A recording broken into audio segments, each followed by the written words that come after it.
Baru saja kita melewati hari-hari berubah menjadi pekan, pekan berubah menjadi bulan, bulan menjadi tahun. Apa sebenarnya yang diinginkan Allah dengan perputaran waktu, zaman dan masa ini? Maka Allah katakan dalam Al-Quran, wa tilkal ayyamu nudawiluha bainan nas.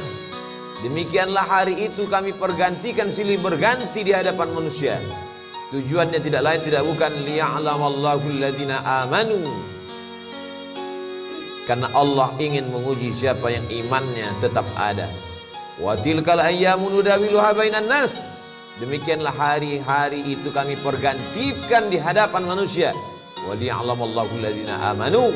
Allah ingin menguji siapa yang iman tetap berada dalam badannya. Apakah ada orang yang ketika hari itu dipergantikan lalu imannya lepas? Ya. Yusbihu mu'minan, paginya beriman, wa yumsi kafiran, petangnya menjadi kafir. Wal'iyadzu billah wa na'udzubillah. Ulama kalau sudah menyebut orang murtad meninggalkan agama, mereka berta'awudz, minta ampun kepada Allah berkali-kali, karena tidak ada maknanya hidup, masuk kekal. Waquduhan nas wal hijarah, bahan bakarnya yang terbuat dari nas, manusia. Siapa dia? Orang yang ingkar kepada Allah, ingkar kepada Rasulullah Sayyidina Muhammad sallallahu alaihi wasallam. Kapan kita beriman? Sebelum kita lahir ke atas dunia, sebelum berbentuk darah, daging, kuku, bulu, sebelum menjadi manusia. Wa idz akhadha rabbuka min bani adama min zuhurihim dzurriyyatahum wa asyhadahum ala anfusihim. Ingatlah ketika Allah mengambil perjanjian di hadapan seluruh manusia ketika dia masih berbentuk dalam roh di alam arwah. Ketika itu Allah mengatakan, alastu bi rabbikum, bukankah aku ini Rabb kamu? Lalu semua menjawab, bala syahidna, engkau adalah Rabb kami ya Allah. Antaqulu yaumal qiyamah, tapi nanti pada hari kiamat manusia menjawab, inna kunna an hadza ghafilin, kami lalai, kami lupa, kami silap, kami khilaf, kami tidak ingat. Begitulah manusia dipergantikan siang dan malam. Makanya Nabi Muhammad SAW mengajarkan kita doa, ya muqallibal qulub, engkau yang membolak-balikkan hati, sabbit qulubana, kokohkan hati kami, ala dinik, dalam agamamu, ala ta'atik, dalam ketaatan kepadamu. Ya musarrifal qulub, engkau yang mengarahkan hati kepada keimanan, sarrif qulubana, arahkan hati kami, ala dinik, dalam agamamu, ala ta'atik, dalam ketaatan kepadamu. Ketika sahabat Nabi akan ditugaskan ke Yaman mengutip zakat, nanti kau akan di sana sibuk Mu'adz bin Jabal menghitung berapa zakat onta, berapa zakat lembu, berapa zakat kambing, berapa zakat kurma. Maka bacalah doa ini di akhir salatmu, Allahumma a'inni, tolong aku ya Allah, ala zikrika, supaya hatiku selalu berzikir mengingatmu, wa syukrika, supaya lisanku selalu bersyukur menyebutmu, wa husni ibadatik, selalu beribadah dengan ibadah yang baik kepadamu. Bukankah Bal'am seorang yang beriman? Walau syi'na la rafa'nahu biha, kalau kami mau kami angkat derajatnya, karena kami sudah mengajarkan asmaul a'zam kepadanya, doanya makbul. Walakinnahu akhlada ilal ardi wattaba'a hawah, tapi kemudian dia lebih memilih kehinaan, dia memperturutkan hawa nafsunya. Famathaluhu kamathalil kalb, dia seperti seekor kanjing, dia seperti seekor binatang yang hina, najis, mughallazah. Air liurnya saja pun masuk ke tempat air minum kita. Idza walagal kalbu fi ina'i ahadikum, kalau ada seekor anjing menjulurkan air liurnya ke tempat bejana air minum kamu, fa ahriquhu, maka tumpahkanlah. Setelah itu disamak, disiram dengan air 7 kali. Air suci mensucikan air mutlak, salah satunya dicampur dengan air tanah, begitulah kotornya.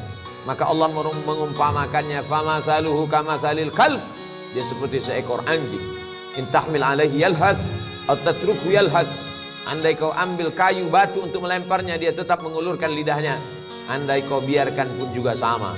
Tidak ada bedanya antara ceramah, antara tausiah, antara khutbah, ada atau tidak sama saja bagi dia, tidak lagi berpengaruh ke dalam hatinya.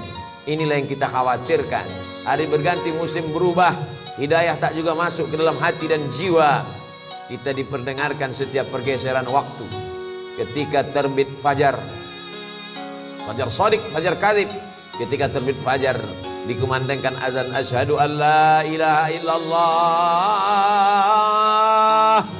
Masuk ke telinga, masuk ke tangkai jantung, masuk ke otak, ke ubun-ubun, mengalir ke mata, ke telinga, ke tangan, ke kaki, masuk dalam aliran darah.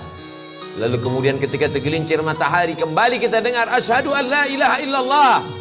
Ketika petang matahari mulai redup, kita kembali mendengar asyhadu anna Muhammadar Rasulullah. Ketika tenggelam matahari, nampak syafaq ahmar, rona merah di tempat tenggelamnya matahari, kita kembali berkata asyhadu an la ilaha illallah. Ketika sempurna malam gelap, masuk isya sebelum tidur malam, kita kembali mendengar asyhadu an la ilaha illallah. Mengapa? Mengapa setiap pergeseran waktu kita diingatkan? Agar kita istiqamah. Al-istiqamah khairum min alfi karamah. Satu istiqamah lebih baik daripada 1000 karamah. Idza ra'aitar rajul, kalau kau lihat ada orang yatiru fil hawa, terbang di atas awan, yamshi 'alal ma, berjalan di atas air, la taghtar, jangan tertipu, jangan terpukau, karena iblis setan pun mampu melakukan itu. Tapi pandanglah bagaimana istiqamah. Man syabba alaihin, man syabba ala syai'in syabba alaih. Siapa yang membiasakan diri pada waktu mudanya, maka dia akan terbiasa pada waktu tuanya. Pepatah kita mengatakan Allah bisa karena terbiasa. Kalau terbiasa datang saat kumandang azan, sudah duduk di masjid menunggu saat-saat waktu mustajab berdoa, tak sabar hati ingin menantikan khatib naik ke atas mimbar, rindu ingin mendengarkan bacaan qari imam, maka sesungguhnya hati sudah mendapatkan hidayah. Kalau memang kita meminta hidayah, kita sudah Islam, ayah kita muslim, ibu kita muslimah, kenapa kita minta ihdinas siratal mustaqim, berikan kami hidayah? Hidayah apa lagi? Hidayah terbagi dua. Hidayah Islam, kita sudah muslim, lahir di tengah keluarga muslim, ayah muslim, ibu muslimah, lahir diazankan, walimah diakadkan. Lalu kenapa kita masih minta 17 kali sehari semalam?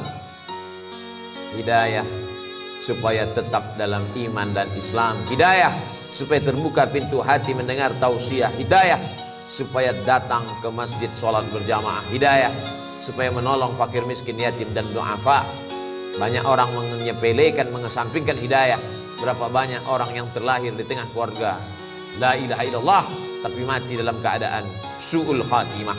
Itulah mengapa kita selalu mengatakan Allahumma inna na'udzubika, ya Allah jauhkan kami dari segala yang merusak keyakinan, keimanan kepada Allah subhanahu wa ta'ala. Untuk apa dibuat Allah kita berada dalam waktu ini? Alladzi khalaqal mauta, Allah yang menciptakan mati, wal hayata, Allah yang menciptakan hidup. Untuk apa Allah buat ada hidup, ada mati, ada lahir? Ada orang yang masuk ke dalam liang lahat di menit yang sama, detik yang sama, di rumah sakit yang sama. Ada orang yang lahir ke atas dunia menangis, tapi di kamar sebelah ada orang yang ditangisi karena dia meninggalkan dunia. Untuk apa Allah buat kita berada di relung waktu? Alladzi khalaqal mauta, Allah menciptakan mati, wal hayata, Allah menciptakan hidup, liyabluwakum ayyukum ahsanu amala. Allah ingin menguji siapa yang paling baik amalnya. Tidak dilihat siapa yang paling bagus bentuk tubuh rupa wajahnya, tidak dipandang siapa yang paling tinggi jabatan, harta, kehormatan, kemuliaannya. Yang dilihat adalah siapa yang paling baik amalnya. Betapa indahnya orang yang tinggi jabatannya, baik amalnya, dia pakai kekuasaannya menolong agama Allah. Betapa hebatnya orang yang cerdas otaknya, panjang titelnya, hebat kualitas prestasinya, tapi di samping itu dia pakai juga untuk menolong agama Allah. Dunianya dapat, akhiratnya tidak hilang. Sesuai dengan doa yang diajarkan kepada kita, Rabbana atina fid dunya hasanah wa fil akhirati hasanah wa qina adzabannar. Dunianya baik, akhiratnya baik, dan tidak tersentuh api neraka. Untuk apa Allah buat kita hidup di tahun 1443 Hijrah, lalu dibuatnya kita menyeberang relung waktu masuk ke 1444 Hijrah. Waliya'lamallahu alladhina amanu wa yattakhidha minkum syuhada. Dia ingin ada di antara manusia itu yang mati sebagai syahid. menangis Khalid bin Walid di atas ranjang kematian. Kenapa engkau menangis wahai sahabat Nabi yang mulia Khalid bin Walid? Bukankah engkau mendapatkan pahala jihad? Tidak ada satu jengkal pun tubuh Khalid bin Walid yang kosong dari bekas tebasan pedang, tombak, anak panah, panasnya baju besi. Yang kutangiskan, kenapa aku mati di atas ranjang? Kenapa aku mati di atas tempat tidur? Mengapa aku tidak mati syahid menolong agama Allah? Tapi ada orang-orang yang tidak mati syahid, tapi dia mendapatkan pahala syahid. Man kharaja fi talabil ilmi, siapa yang keluar rumah dengan niat menuntut ilmu, fahuwa fi sabilillah, dia sama seperti orang yang berjihad fi sabilillah hatta yarji'a, sampai dia pulang ke rumahnya. Man jahaza ghazian, siapa yang menyiapkan alat-alat perang, dia tidak ikut menolong Masjid Al-Aqsa di Palestina dari serangan tentara Israel, tapi dia ikut menolong saudara-saudaranya. Andai dia tidak mampu dengan hartanya, dengan kekuasaannya, dengan jabatannya, dia tolong dengan doanya. Man jahaza ghazian faqad ghaza, siapa yang menolong saudaranya, maka dia sudah tercatat sebagai orang yang berjihad fisabilillah. Saudara-saudara yang sudah mendahului kita karena meninggal kena virus, al-mat'unu syahid, orang yang meninggal karena penyakit wabah, mereka juga adalah orang yang mati syahid. Seorang kepala keluarga meninggalkan anak istrinya untuk mencari nafkah yang halal, meninggal dalam perjalanan, mereka pun juga adalah syahid. Syahid dunia, ada syahid akhirat. Kenapa ingin menjadi syahid? Mengapa mereka berlomba-lomba sampai berkata iskariman, hidup mulia, au mut syahidan, atau mati syahid? Orang beriman kalau mati, matinya mati syahid. Kalau hidup, hidupnya mulia. Kenapa mereka ingin menjadi syahid? Karena orang yang syahid itu tidak merasakan sakratul maut illa kal qars, hanya seperti cubitan pada kulit. Begitulah indahnya kematian mereka. Sedangkan kematian yang biasa, ketika orang mati itu berjumpa dengan Nabi Muhammad SAW pada peristiwa Isra Mi'raj, Nabi bertanya, apa yang kalian rasakan? Kami merasakan kematian itu seperti tebasan pedang di tempat yang sama beratus kali. Kami merasakan kematian itu seperti seekor kambing yang dikuliti hidup-hidup. Kami merasakan kematian itu seperti mata kail pancing ditarik dari kulit yang basah sampai kulit, darah, daging terikut dalam mata kail pancing. Sakit yang tak dapat diungkapkan dengan kata-kata. Begitulah kematian. Makanya kita berdoa, Allahumma hawwin alaina fi sakaratil maut, ringankan kami waktu sakaratul maut. Tapi orang yang mati syahid tersenyum wajahnya, karena kematian itu dia rasakan hanya seperti cubitan pada kulit yang lembut. Mereka tidak terkena azab kubur. Kita berdoa sebelum salam, Allahumma inni a'udzubika min azabi jahannam, min azabil qabri, wa min fitnatil mahya wal mamat, wa min syarri fitnatil masiihid dajjal. Selamatkan kami dari azab kubur. Sedangkan mereka tak merasakan azab kubur, yang ketika mereka tidak merasakan hisab, langsung saja masuk ke dalam surga. Salamun alaikum, selamat untuk kalian hai orang yang mati syahid. Tibtum, kalian sudah berbuat baik, fadkhuluha khalidin, masuklah kalian ke dalam surga Allah Subhanahu wa taala. Banyak orang menyia-nyiakan waktunya. Dia anggap waktu ini gratis, tidak ada pertanyaan. La tus'alunna yauma idzin 'anin na'im. Kamu semua akan ditanya tentang nikmat yang diberikan Allah Subhanahu wa taala. Berapa langkah kaki, berapa hembusan nafas, berapa kedipan mata, berapa bisikan telinga, berapa hayunan tangan, berapa darah yang dicuci oleh buah pinggang, berapa yang disemburkan oleh jantung ke otak. Semua akan diminta tanggung jawab di hadapan Allah Subhanahu wa taala. Adakah yang lepas? Yauma yafirrul mar'u min akhi, orang lari dari saudaranya, wa ummihi wa abi, dari ibunya, dari ayahnya, wa sahibatihi wa bani, dari istri, suami, melarikan diri dan anak-anaknya. Semua akan bertanggung jawab. Likulli imri'in minhum yauma idzin sya'nun yughnih. Semua orang akan bertanggung jawab atas segala gerak lidahnya. Al-yawma nakhtimu ala afwahihim, hari itu mulut terkunci. Wa tukallimuna aydihim, tangan akan bicara. Wa tashhadu arjuluhum, kaki akan bersaksi. Bima kanu yaksibun, apa yang pernah kita lakukan di dunia. Semua akan diminta tanggung jawab di hadapan Allah Subhanahu wa taala. Hari ini uang kita banyak, kita bisa bayar pengacara untuk membela kita di hadapan hakim. Tapi saat itu hakimnya bukan manusia. Alaihissallahu bi ahkamil hakimin, bukankah Allah hakim di antara para hakim yang paling adil, paling mulia? Alaihissallahu bi ahkamil hakimin. Kita menjawab, bala syahidna, betul, kami saksikan itu. Shadaqallahul azim, maha benar Allah. wa sadaqa rasuluhun nabiyul karim. Benar Rasulullah, wa nahnu ala dzalika minasyahidin. Kami semua menjadi saksi atas kebenaran itu ya Allah. Allah buat kita ada dalam waktu ini. Mengapa kawan kita yang lebih sehat dari kita lebih mati duluan? Kita yang diprediksi orang sakit masih hidup sampai saat ini. Bukan karena kita menjaga kesehatan.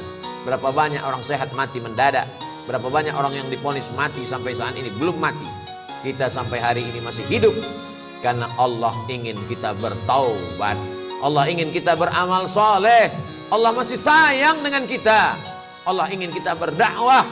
Kita manfaatkan sisa usia yang tak tahu tak kapan akan berakhir. Hidup ini seperti lampu yang ditempelkan di dinding. Ketika minyaknya habis kering, lampu akan padam sendiri.